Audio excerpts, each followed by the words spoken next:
GeronimoJak is back. Hey everyone, I want to start this off by saying I know I wasn't nearly as involved in the community for Paragon as I used to be, and my YouTube channel's a bit of a graveyard, but I feel like this is something important that I wanted to do and talk about, you know, why Paragon was or is as special for everyone as it seems to be.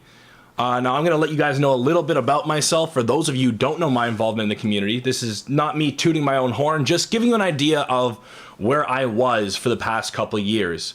I started off in the original OTPs back in January of 2015 and quickly got involved in the community side of things. I started to make a couple of YouTube videos, which I should have stuck with, and you know, but that's hindsight. I got involved in the Discord and Facebook communities. I helped grow the Paragon PS4 community and Paragon MOBA Facebook groups into the massive 12,000 plus member groups that they are today. From there, I also got involved in the competitive community.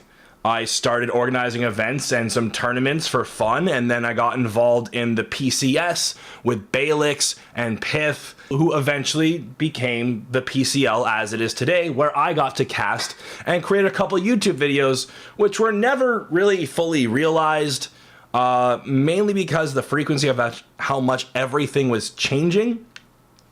We didn't really want to make content that was going to become outdated like a month or two after it was made, like the two for Kalari and Gideon ended up being after we released.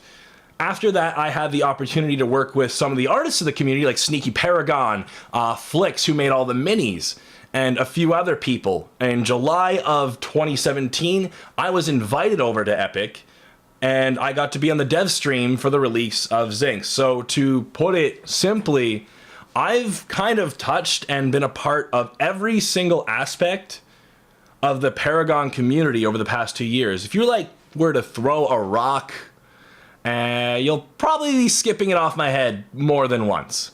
Now, with the news last week, I am not surprised, but a little crushed to see Paragon finally coming to an end. You know, this game was my dream game. It was my dream game. It was a MOBA that was in third person with amazing graphics, a Z-axis for verticality, and it was coming from a developer who I had respected with Gears of War, one of my favorite games when I was younger. I believed in this game so much that I went out and bought a whole new computer specifically for Paragon, like straight up. So when Mikey turned on his stream later on in the day for that announcement and played the original Paragon trailer with the M83 song outro, that one, I actually, I cried a little bit. I burst into tears, and seeing everyone else on the stream do so last week made me really want to talk about this. Like, why everyone cared so much about this game. What made Paragon so special? If you're not from this community, or you're in the future looking back, this video's more for you, or maybe even if, you know, kind of just are curious to see what's going on and maybe what my opinion is, if you think it's worth anything. But the video is also for myself, as is most of the stuff on my channel. So we're going to talk about why Paragon was so special instead of why the game failed or was failing, because frankly, why the game died was talked about a million times, by myself included. If you go back through my Reddit history, don't go back through my Reddit history. Please, seriously, don't. You can see what I was saying there. And a lot of the stuff I was talking about way back then still applied to today and was some of the reasons why the game failed. So I guess I was a doomsayer, but it's a I told you so. That's not so great to actually say. Now, the thing about Paragon is that, in my opinion, it truly was one of those perfect storm games that had the opportunity to become mainstream and honestly be one of the best games I would have ever played. I know that I was harsh on Epic. Like I said, I was very vocal against a lot of their decisions. Some of them I agree with now. Most of them I still hold my opinion that I did before. And I was critical because honestly, I had so much invested emotionally financially and just, a bit of everything into everything, and seeing where the game was going and kind of having that the foresight of what could happen really hurt. And I spoke out against it because, like, I had a feeling if we kept on creeping down this path, if we made the game a little more simpler, a little more accessible, a little more this, a little more that it was going to end up where we saw it today. And more or less that's what happened. So if we want to talk about what I mean by the perfect storm, so every so often there is a right place and a right time in pop culture of any real sort.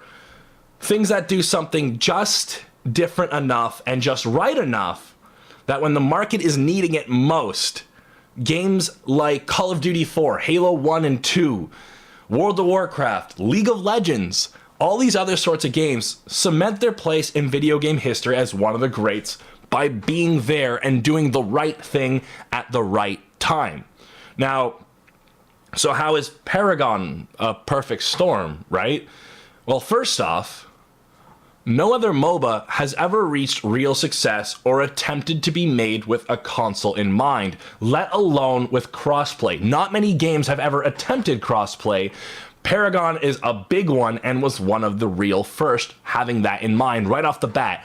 You've now introduced an extremely popular genre to a whole group of people who have never even had the real opportunity to play it and would absolutely love it on their controller. Now, I am a PC gamer now, but I used to be a hardcore console gamer, and at the time, if I had the opportunity to play something like League or Paragon then, I would have been all over it. When Smite went to console, I was pretty excited about that because the idea was really, really cool. Now, I'm not a huge fan of Smite, but, the principle and the proposition is there. The ability to play with other people on another platform entirely is really any gamer's, like, ultimate dream, and this was all for free. So then you have the MOBA community as a whole. Now, for those that don't know, back in early 2015 when Paragon was starting to come out, the general MOBA community, at least in League of Legends, which is the big one, was in kind of a weird spot. Was feeling some extra hard pressure. I was there for that. A lot of people were really upset with the state of the game. The game was kind of stale. Riot wasn't really making the greatest decisions or any solid decisions. And a few of the larger YouTubers like Video Game Donkey and other people had started to quit the game. And that's when Overwatch came out. So people started to move over to Overwatch. HOTS wasn't really gaining any traction. Smite was kind of and I don't know anything about the Dota community. As far as Smite was concerned, for me, Paragon is what Smite could have been in the first place. I could never really get into it. The game felt awkward. The controls felt clunky. Well, not clunky. They were okay, but they don't have feeling or impact. They felt very arcadey and cheap. The graphics were already outdated as soon as the game went live, to be perfectly honest, and the map wasn't very dynamic. It felt very flat, and that was okay for game design back in the year 2000. But if you're using a 3D environment, you can't do that so much anymore. You need some sort of, verticality, some depth to the map and the gameplay, at least on a design standpoint there. So in comes Paragon, right? It's a new game made by Epic, who's known for giant games like Gears of War and Unreal Tournament, as well as the creators of the Unreal Engine, which is the biggest and most used game development engine in the world. So that's promise right there. It's a development team with a proven track record, the owners of the most widely used engine in the industry, so they could do anything they wanted to do with it, and they tried. And they have the tools to do so because they don't have to talk to anyone about how to manipulate the engine. They could just do it. They own it, right? And probably one of the best art teams in the industry across the board for the past 20 years. It's all set up and ready to go, which is, we're going to go to the second point now. We are going to the art. Around 2015 was when really good graphics started to pop up. Like, we're talking really good graphics. Your average game they all had good graphics, but every so often you see a game where the graphics and art are just so incredible, you start to question if you're actually witnessing like the dawn of the Matrix. And Paragon was one of those games. Through all the complaints that Paragon received, not a single one of them ever came close to the art team. The amount of time and effort to spend on that is absolutely unbelievable, right? And to top this off, you'd never seen level of detail like this in a free-to-play game before, and every MOBA in existence has always had more cartoonish and downplayed graphics. The only other game at the time that was free-to-play with these graphics and this high fidelity, from my memory, was Warframe. So here comes Paragon once again, just dropping a bomb on everyone's head. And it wasn't just the 3D modeling. The graphic design was incredible as well. The logo, the background, the icon art, everything existed at the time in harmony, using an up-to-date, minimalistic, and modern design that hadn't really been seen in video games just yet. Now, when we talk about these things, we're talking about the promise, the potential, the future, what you look at and what could have been. That's the important part when you're talking about what makes these games special and why Paragon was talked about so well by a lot of people. Everything was so crisp, clean, it was very creative, and it had such attention to detail. If you look at Crunch, for example, each one of his pistons, his hydraulics, moving parts, everything is animated and works, which is something not everyone might notice, but it was done anyway. One other thing that people might not notice, but for me is one of the most important things in any medium, is the idea of show, don't tell. Now, show, don't tell is often used primarily in writing, film, and it's a technique where the user experiences things through actions, thoughts, senses, and feelings rather than being told. How does this translate through game design? Well, in game design, it'd be more referred to as game clarity. Now, this means the ability to know what's going on at any time, regardless of what's going on the screen. The way a character's silhouette is, how they stand, the particle effects on their abilities, the tells that show you what's going to happen next, like when Steel would ult, he'd jump up in the air, arc, and then slam down. Or Grux would have a big wind-up before the pull. All the reticles on the ground. All those things are going to tell you what's happening next and what is happening. Now, how does Paragon do this? Well, to look into small details, you kind of need to either look in plain sight or bring up a magnifying glass. A good example of this would be Wukong's stance. This is one of my favorite ones that I could think of off the top of my head. Without playing Wukong or even seeing his abilities, as long as you have an idea of what his kit looks like, right? But without actually playing as him at the time, you'd know if he was in an aggressive stance or his defensive one, not just by the way he's standing, but also by the color of each end of his staff. Without actually reading anything, you could simply just look at Wukong and get the information that you need of what he's kind of planning to do next. If his staff is orange, he's probably going to be looking to smack you across the map and jump on your head. If it's white, he's going to be trying to run away. Things like that. Or if you look at anyone's animations, or while you're aiming it, they often have an idle animation that shows what the hero is going to do next. Sevarog holds a giant glowing hand out before using his siphon. Kwang drags his sword right behind him, and there's sparks flying off on the ground before he throws it. All these things are really good uses of game clarity and shows the player what's going to happen next without having the giant word danger on their screen spelling it out that shit is going down. That isn't shown so much in other games, and it's something that's really hard to do and something very important for MOBAs. So Paragon doing this is really important. Now, this idea of clarity is kind of my next point, which is the gameplay. All these little attentions to detail and small things really added up and made everything just feel amazing. That feeling that Smite didn't have. We're talking about the abilities, the movement, effectiveness, combat. Through every iteration of Paragon we've seen, it felt tight, no matter what the balance was of the game. Everything felt solid once you got into the swing of things. Like, even now with the game dying and being in one of the weirdest states it's ever been, with CC all over the place, cards not seeing proper balance, like, the game's literally on its deathbed, and it still, at its very heart, feels amazing, something that other games have not been able to capture. And this is something that I talked about earlier with Smite. You know, a lot of the animations, a lot of the movements, a lot of the combat felt very disconnected from what I was doing and itself. I wasn't ever really able to be immersed into the game because the feeling wasn't there. Whenever you attack something with a melee attack, I don't know if I'm actually hitting it or not. I'm not too sure what I was doing. And even then, I wasn't too sure if that was me or one of my teammates or what it was.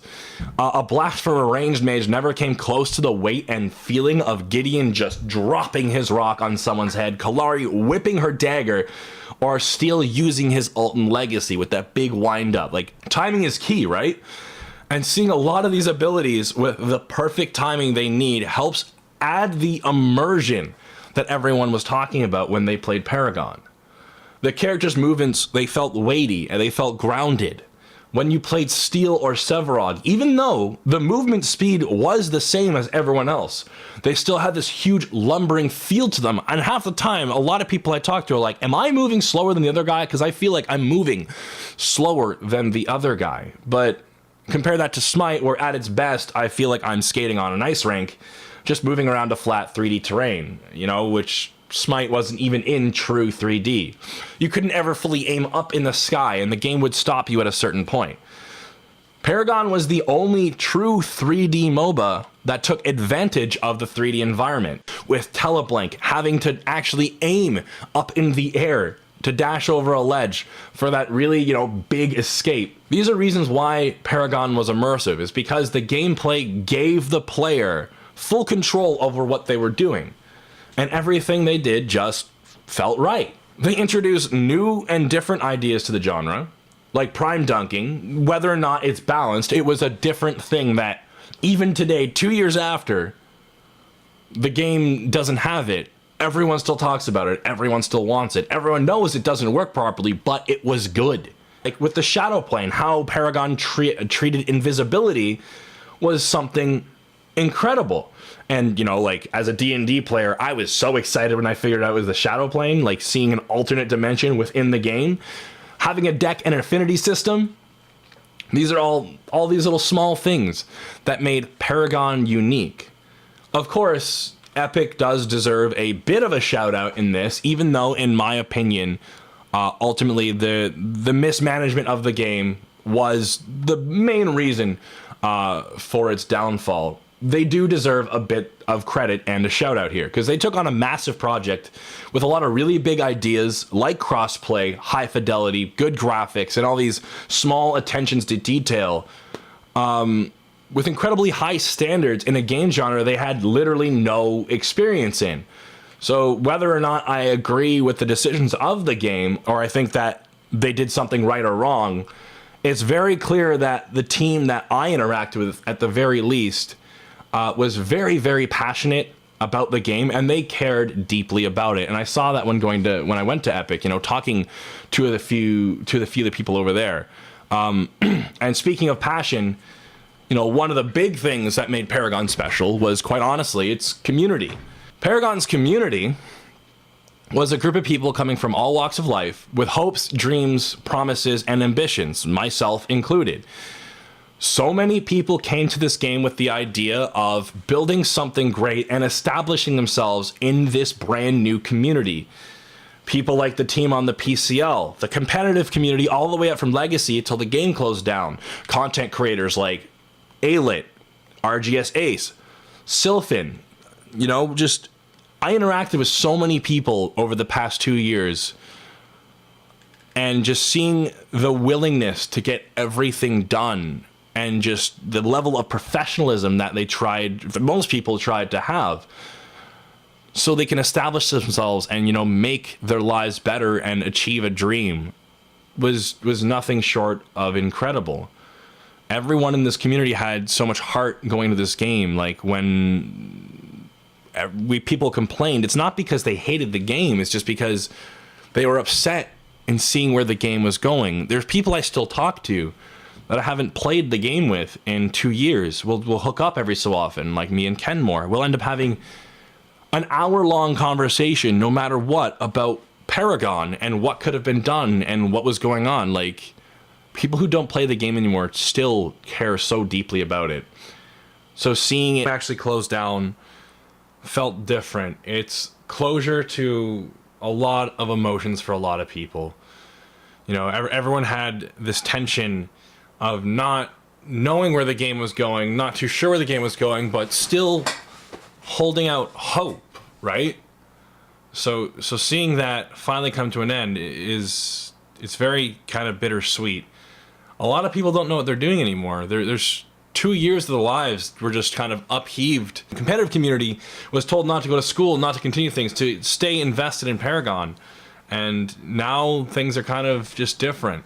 But really the core community, and these are the people I'm talking about, there's about 300 to 400 people in the community who really made up the core aspect of it. And if you're involved in that, you kind of know who I'm talking about. Anyone in the inner circle competitive community, on the Discords, there's a lot of people who really made up what was going on. They weren't even necessarily high-level players. There was a lot of people such as J Shreds and a few other people on the mod team who also were like kind of in that crowd. And those guys are the ones who really help pull things together. And that's not to discredit the rest of the community. The rest of the community also made Paragon something special, because even now, with the game being officially announced dead and is going to close down, the Paragon subreddit is still very active, and there's still a lot of people just using it and playing the game. Both Facebook groups have a lot of activity, and people don't want it to end.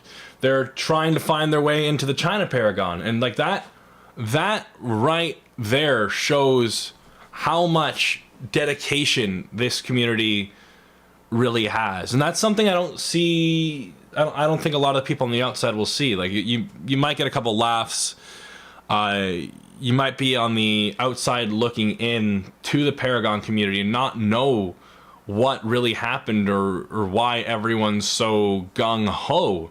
Even people in our community who are just like, let it go, just let it go. They might not understand what the game really meant. Even if the game was in so early in beta, it was still something special. And that's, not to keep this going on for too long, because it's going on a lot longer than I imagined already, but that's what made this game very special. So I just like to thank everyone in the community who's been along for the ride of Paragon for the past couple of years. It's been really amazing. I want to give a personal shout out to the community managers who I interacted with. They cared so much about the game. Chris Adelis, Ed, SLG, as well as a few other people. And good luck to some of my friends, like Jay Shreds, who now works there, and everyone else who I might not talk to anymore, because we don't have Paragon holding everyone together like we used to. As far as my channel's concerned, I'm going to be pitter-pattering around, probably doing a little bit of Monster Hunter stuff. I have a few ideas. Maybe make a couple of vlogs and opinion pieces. I'm not too sure. The channel is kind of quiet enough to begin with, where, I mean, the future of it doesn't really matter. I've always used it as a place to experiment and learn video editing techniques and try things I've never actually tried before. And I just put them up there to see if I would get a reception and to see if I could do the things that other people are doing. And I think I've succeeded relative enough to kind of get where I'm going.